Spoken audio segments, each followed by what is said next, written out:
Hey, what's up? It's Jim, and today I'm going to talk about the film Cecil B. Demented from 2000.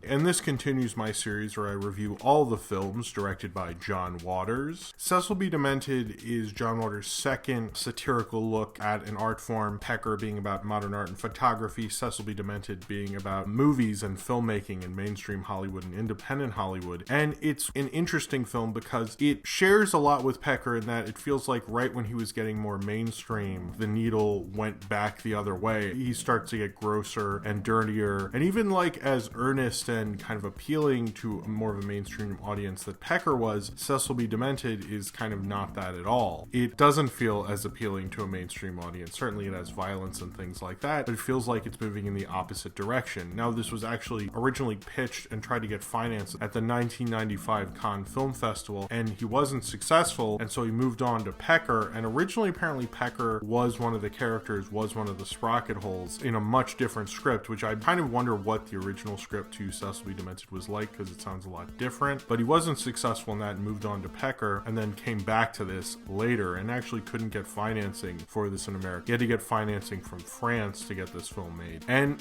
it's odd because it's more of a cult movie from him right when you thought he kind of was trying to break out a little more, when he was making things like Serial Mom and Cry Baby. Although I think John Waters is always a cult director, and you can't exactly take that away from him. That doesn't mean every film he makes is a cult movie, but this felt like he was getting more towards that. And in an interesting way, you know, the 2000s are kind of known for their, and even in the 90s, studios would actually make cult movies, make movies to have cult audiences to sell for a while, because frankly there's a lot of money in that. So they would make them from time to time, actually. That seems unbelievable now, and particularly in the late 2000s when you had things like Piranha 3D and Drive Angry. The difference between those films, which are kind of a failure in terms of cult audiences, Cecil B. Demented is directed by a guy who's made cult classics. That's different. That's not someone trying to be a cult filmmaker. John Waters already is one. Whether Cecil B. Demented was made or not, he's already there. So Cecil B. Demented kind of feels that way. It feels more like a film that was made to be a cult film, but it also feels like a filmmaker who's evolved to a certain point that he couldn't really shoot this like Pink Flamingos. Part of me wonders what Cecil B. Demented would look like if they went super conceptual with it and made it like a way that Cecil B. Demented, the character, would direct it as. But that almost kind of wouldn't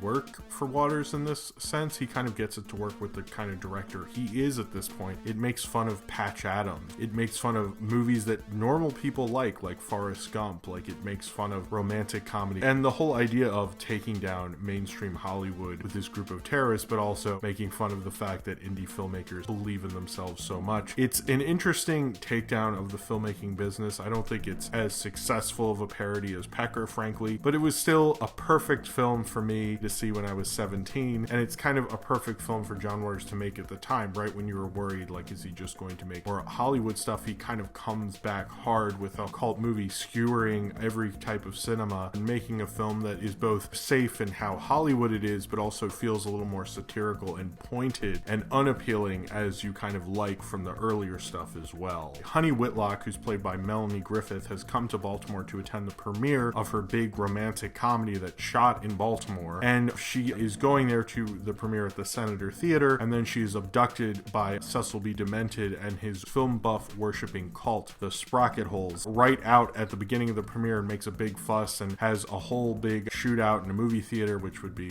funnier in 2000 than it is now. But they abduct her and force her to be in their movie and bleach her hair blonde, change her outfits, and try to make a very dangerous movie where they go after studio executives who make movies out of TV shows and video games that are ruining cinema. As Honey Whitlock at first is apprehensive about helping Cecil and his gang, starts to love it and starts to love bringing back underground cinema and taking down mainstream cinema with a terrorist edge.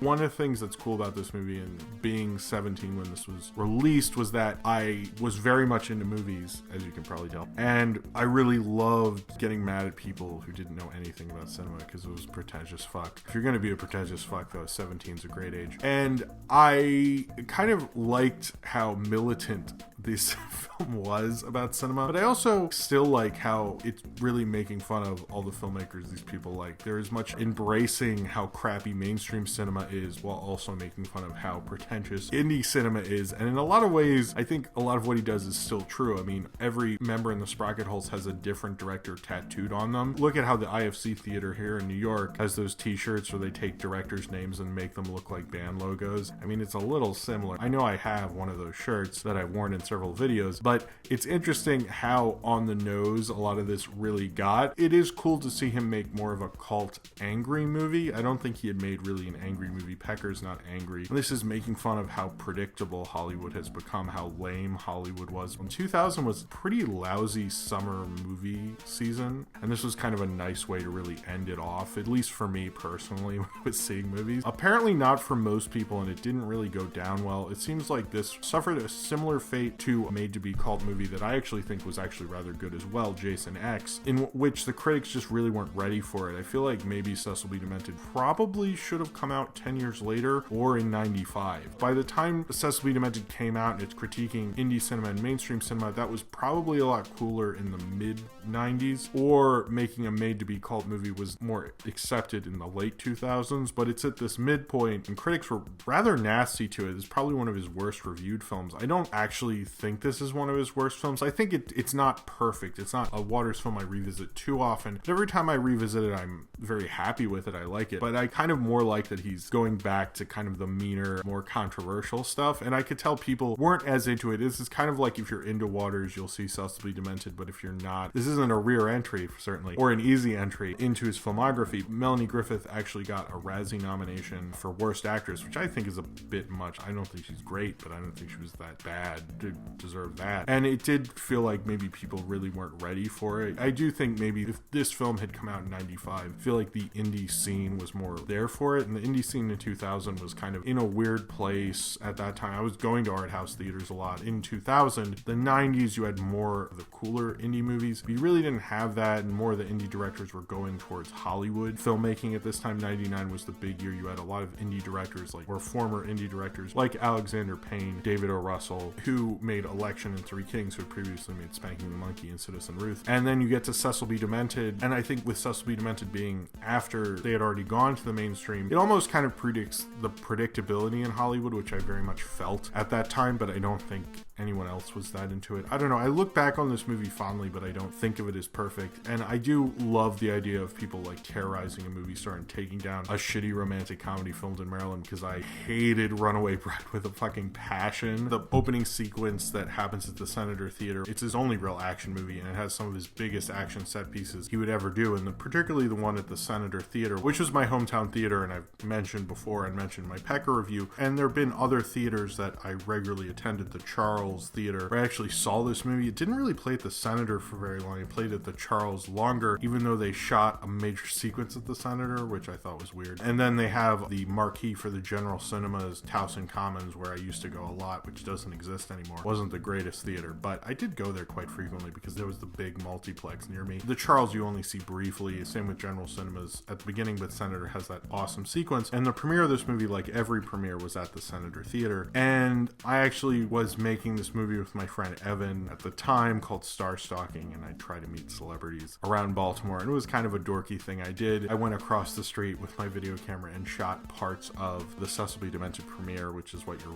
watching right now, and saw like Ricky Lake and John Waters and Alicia Witt and Stephen Dwarf. Mink Stole! Where? And Patty Hearst. And embarrassingly, I yelled, "Patty Hearst rocks." Patty Hearst rocks! Yeah! She didn't turn around. Just some guy with her, which I assume is her husband, bodyguard person. I don't know. But yeah, that's embarrassing, but it did happen. And I can't deny it now, but it's kind of hard for me not to think of that when I watch this movie, because before I saw this movie, I didn't go to the premiere. I was across the street, but I did that before I saw the movie. That is the footage you'll get to see now, which was shot on High 8 16 years ago at the Cecil B. Demented premiere in Baltimore. It also has this meta thing with it because part of this movie is a major movie premiere in Baltimore, and to be at the premiere of, or across the street of, this film in Baltimore, which was a major movie, is kind of a meta thing, or I'm just reading too much into this to play you footage from 16 years ago. I really actually like a lot of the acting in this. You have Stephen Dorff, who is really good in it. Like, he really got into it. It's like one of the better late Waters performances. I just really like how over the top he can be, but how determined he is. I also like Alicia Witt. This has a really interesting cast of characters, although it still has Ricky Lake in a nice supporting role, and Mink Stoll, who actually curses, which I thought was really cool at the time. I like Melanie Griffith. I don't think she's that awful. I think the Razzie nomination was a little too far. She's not amazing. I'm not a huge Melanie Griffith fan. I think she definitely got it, and she got the kind of role she was playing. I still think it's kind of like in that Kathleen Turner school where I'm not like really that into it. It's not the thing I love about the movie. She played a little more naturally than Kathleen Turner, frankly. When she asked if like Pat Nixon got fucked in this hotel room, like she plays it in such a bitchy movie star way. This also interestingly has Maggie Gyllenhaal. Like, she's not even listed as one of the main people in the movie. Same with Michael Shannon, who's actually credited as Mike Shannon, which I didn't even remember he was in this, because at the time I didn't know who Michael Shannon was. In fact, when I first saw him in, I believe it was Revolutionary Road was the first thing I feel like I saw him in, which I was apparently wrong. He's really good in this, and it's kind of interesting he was Mike Shannon. I don't know when he decided to become Michael Shannon. I mean, who cares really? But I've noticed most people who are seeing this later, after Michael Shannon has become more of a thing, have been like, what? Michael Shannon's in this? Like, and they've seen it before. It's kind of odd. It is a Hollywood parody and satire, but it plays itself in so simplistic terms, like the idea of them going to a porno theater, which they did exist in Baltimore. That is true. Those parts are funny, but they're simplifying genres like action fans, family audiences. Obviously that works better for the movie, but it doesn't feel like he gets into it as much, and he's not really saying anything. He's acting like, you know, mainstream's all commercial, underground, and how well-meaning it is and how anti-mainstream it is. I don't necessarily think it has a point, but it's fun and makes you laugh at all of that. Pecker, I think, has more of a point to everything it's doing, and it does do the similar thing with Pecker where there's not really an antagonist to it. It's almost like they're fighting the system, the movie world, but in the way that worked for Pecker, not having an antagonist, it doesn't really work for Cecil B. Demented. It's interesting how related these two films kind of are, but they kind of go together just like how Crybaby and Hairspray do. I mean, these were developed together and at one point one screenplay, so you can almost kind of tell in that regard. It feels like Cecil B. Demented is the less developed script of the two, really, although it's my understanding the original Cecil B. Demented that had Pecker in it was more like this movie than Pecker was, but who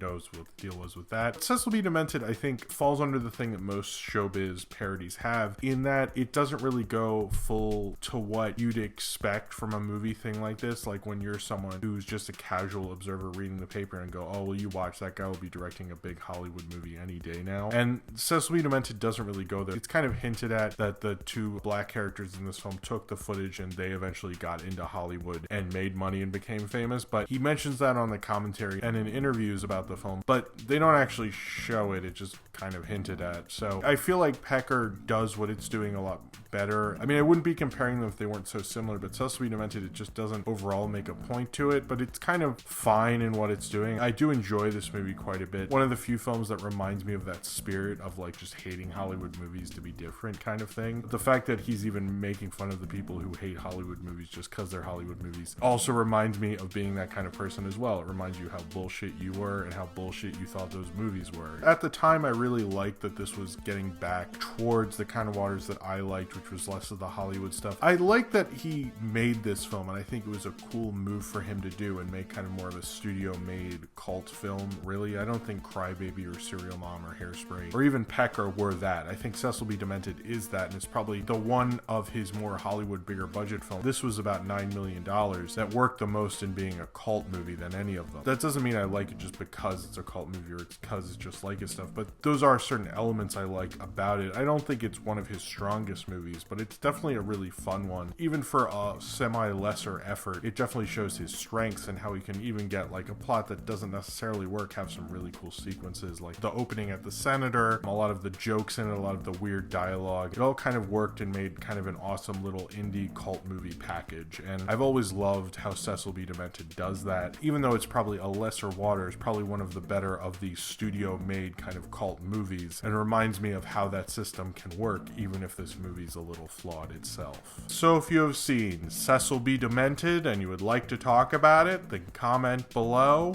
in the comments and subscribe if you would like to. And check out my John Waters review playlist. I reviewed most or all of his filmography up until this point at least, and if you're watching this much later, I've reviewed all of his filmography. Also, I'd like to point out some links. A friend of this channel and a big supporter of my stuff, Sin Ram, did a review for the Movie Reviewers 100, which is also a friend of this channel as well, of Cecil B. Demented. I'm going to have a link to that in the description. Check that out if you can, but I recommend it. It's a good review. And the Movie Reviewers 100 is a great channel, so you should subscribe to that also, or if you'd like to. And that footage from the Cecil B. Demented premiere will premiere later on this channel in a different video in more of a longer format by itself, so you can just watch that footage if you would like to. When that goes up, there will be a link in the description of this video. Thank you very much for watching, and I hope to see you next time.